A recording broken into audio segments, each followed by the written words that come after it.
Hey guys, welcome back. Some of you have left comments on some of my videos expressing that you are thankful that I speak clearly and slowly, but you've also expressed that it's difficult for you to understand characters in movies and TV shows. So for that reason, I've decided to make this video in which I'm going to show various video clips from a TV show called Gilmore Girls. Gilmore Girls was a popular show that had characters that spoke very, very fast, and this show is well known for being difficult to understand. So just a little bit of a disclaimer here. I didn't watch Gilmore Girls back in the day, and one of the reasons why I didn't watch it was because the characters speak so fast. So even though I'm a native English speaker, I personally didn't really enjoy the quick witty banter and the back and forth between characters because I kind of thought it was exhausting to listen to. So please keep that in mind when I play these clips. If you don't understand what the characters say, that's totally fine. A lot of people struggle to understand these two TV characters. So let's get started. Let's get some practice in with understanding fast American English in TV shows. Okay, before I watch the first clip, I'm just going to state again that I am not really a fan of Gilmore Girls. So what I'm going to do is I'm going to play each clip. I'm going to get you guys to test out if you understand what these super fast talking characters say. And then afterwards, I'm going to break down the dialogue line by line. And I'm also going to explain a little bit about the scene in which the clip is taken from. And I thought I would choose these clips because I don't know the characters well, I don't know the storyline, so I'm going to be just as lost as you are. Okay, I'm going to go ahead and watch the first clip. He's probably waiting for my answer and holding off making plans. Because I have dibs on this time of year with you, not him, me. And yes, he acknowledged that and that was cool and all, but still, it stinks. Because he put me in a very difficult position because we were supposed to watch a lot of movies and make fun of Godfather 3. And the thing that I really, really hate about this is the idea of you not hanging out with me because you're hanging out there with your stupid stepmother. You're calling Sherry my stepmother? Well, she practically is. You're wigging. Okay, so again, I haven't really watched this show, but I do know that these two characters are a mother and a daughter, and it looks like they're having an emotional conversation about the daughter's stepmother. And it appears that obviously the older woman, the mother, is not happy that her daughter is going to be spending time with this other person. So did you guys understand the conversation? Let's break it down line by line. He's probably waiting for my answer and holding off making plans. Okay, so the character says he's probably waiting for my answer and holding off plans. To hold off on something means to refrain from doing it or to wait a little bit of time before doing something. So if I am waiting to hear from my friend, I've invited her to go out for dinner tomorrow night, but she doesn't get back to me and someone else asks me to hang out, I might hold off on replying to the second person because I'm waiting to hear from the first person. I want you to hold off on the divorce for 40 days. I'm gonna hold off on that. See if you can get him to hold off on that statement. Because I have dibs on this time of year with you, not him, me. So the character says, I have dibs on this time of year with you, me, not him. So dibs means claim or right to something. So if you are eating pizza with your friends, you can say, I have dibs on the first piece of pizza. So what she's saying here is she claims the time to this time of year with her daughter, not anyone else. I didn't know you had dibs on Scribner. I got dibs on Secretary of State. That is nice. Has anyone called dibs on this yet? Yes, he acknowledged that and that was cool and all. Okay, then the character says, and he acknowledged that, and that was cool and all. If something is cool and all, it means it is agreeable in some way. But still, it stinks. And then the character says, but it stinks. If you say something stinks, it means it's unpleasant. Because he put me in a very difficult position. Because you put me in a very difficult position because we were supposed to watch a lot of movies and make fun of Godfather 3. Because we were supposed to watch a lot of movies and make fun of Godfather 3. So Godfather 3 is the name of a popular movie, and she apparently thinks it is not a very good one and it's worthy of being made fun of. And the thing that I really, really hate about this is...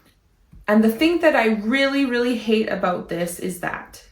So if someone says the thing I really hate, that means it's the thing that they despise the most. It's the most awful part of a situation.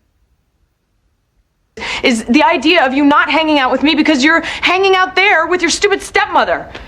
And the thing that I really hate about this is that you're hanging out there. Hanging out there with your stupid You're hanging out there with your stupid stepmother. You're calling Sherry my stepmother? You're calling Sherry my stepmother? Well, she practically is. You're wigging. Well, she practically is. So if someone says someone is practically her stepmother, it means that legally she may not be, or in terms of actual legal status, she may not be her stepmother, but because she spends so much time with this young girl, she's practically, in some sense, she's like her stepmother. And then the character says, you're wigging. The expression you're wigging means you're freaking out or you are being too emotional about a situation.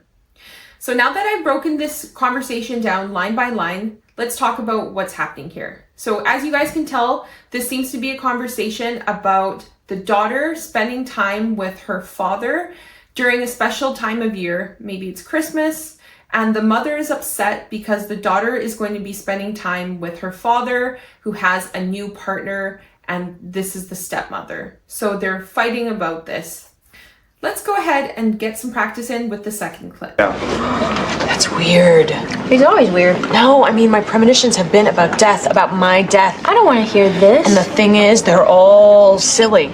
What do you mean, silly? In one, I slip on a banana peel and fall into a giant vat of whipped cream. Silly and fattening. In another, a turtle eats me. A turtle? How? Very slowly. There's lots of chewing. And in your premonition, you didn't run away from what is perhaps the slowest land animal on the earth? His first bite injects me with immobilizing poison. Well, you left that part out. Okay, so how much of the conversation did you guys understand? This one is a tricky one. So this is a reminder that you may not be able to understand people when they speak English, but it might be because of other reasons other than your lack of English fluency. Some people, as this clip shows, speak really, really fast, and some people mumble, so they don't enunciate their words very clearly. These things can have an impact, and they can make it difficult for even people like myself, native English speakers, to understand other English speakers. Let's break it down line by line. That's weird. He's always weird. So the mother says, that's weird. And then the daughter says, he's always weird.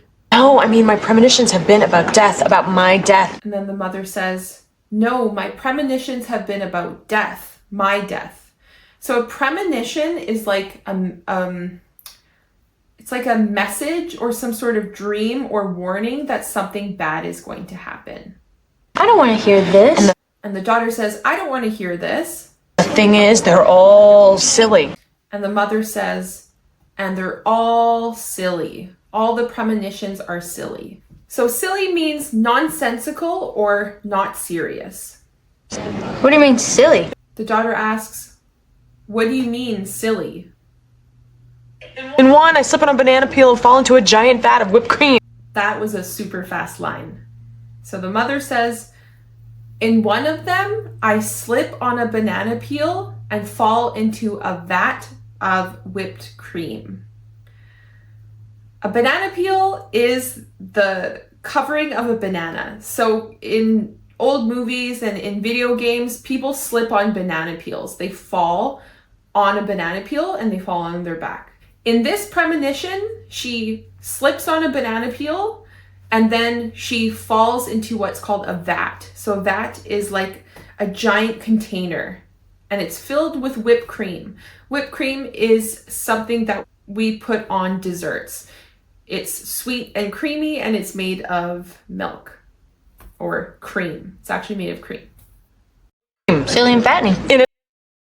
The daughter responds by saying, silly and fattening. So the premonition that the mother has is a silly one because it doesn't make any sense. People don't fall on banana peels and fall into vats of whipped cream. And the daughter says it's also fattening because whipped cream is fattening. Another, a turtle eats me. A turtle? How? Okay, then the mother says, in another, a turtle eats me. And the daughter says, a turtle? How? Very slowly. There's lots of chewing. The mother says, very slowly, there's lots of chewing. So the daughter's asking, how does the turtle eat her? And then the mother says, the turtle eats me slowly because turtles are slow-moving animals. Chewing. And in your premonition, you didn't run away from what is perhaps the slowest land animal on the earth? And then the character says, and in your premonition, you didn't run away from what is perhaps the slowest land animal on earth. His first bite injects me with immobilizing poison. His first bite injects me with immobilizing poison. So if something is immobilizing, it prevents someone from moving. So immobilizing poison would be a poison that paralyzes someone's body. Well, you left that part out. Then the daughter says, you left that part out. So as you guys can tell, this is a very strange conversation and a very fast conversation. Strange, fast conversations are very common in this TV show, Gilmore Girls. I'm personally not the biggest fan of this quick back and forth dialogue, but a lot of people love this show. In this show, or in this scene, the mother and daughter are talking about the mother's premonitions, or we can think of them as maybe bad dreams or nightmares. Now I'm going to show you guys a clip from a popular show called Family Guy. So those of you who watch Family Guy, you know that this show makes fun of a lot of people and a lot of different movies and TV shows. So in this clip, they are making fun of Gilmore Girls and how fast these two characters speak. So let's go ahead. We now return to Gilmore Girls. Mom, I need to talk to you about Dean. Which Dean? Howard Dean, James Dean, or Jimmy Dean? Ugh, too old, too dead, and too fattening. You don't have to tell that to my thighs. Can you ask her thighs if they borrowed my Gap capris? They did not, and they're insulted that you even asked such a thing. As insulted as Kitty Kelly when people accuse her of taking liberties with her best-selling tell-alls? Almost. Want to make out? Absolutely not. Oh, you're so lying. I so am. So did you guys understand this conversation? Let me know in the comments if you understood what these characters were saying. So I hope you guys found this video helpful. I hope it was useful for you to get some practice in with listening to fast English conversations in the TV show Gilmore Girls, and I hope you found my explanations useful. If you enjoyed watching this video, please don't forget to hit the like button, and if you haven't done so already, please don't forget to hit that subscribe button. Thank you so much for watching. I'll see you guys next week.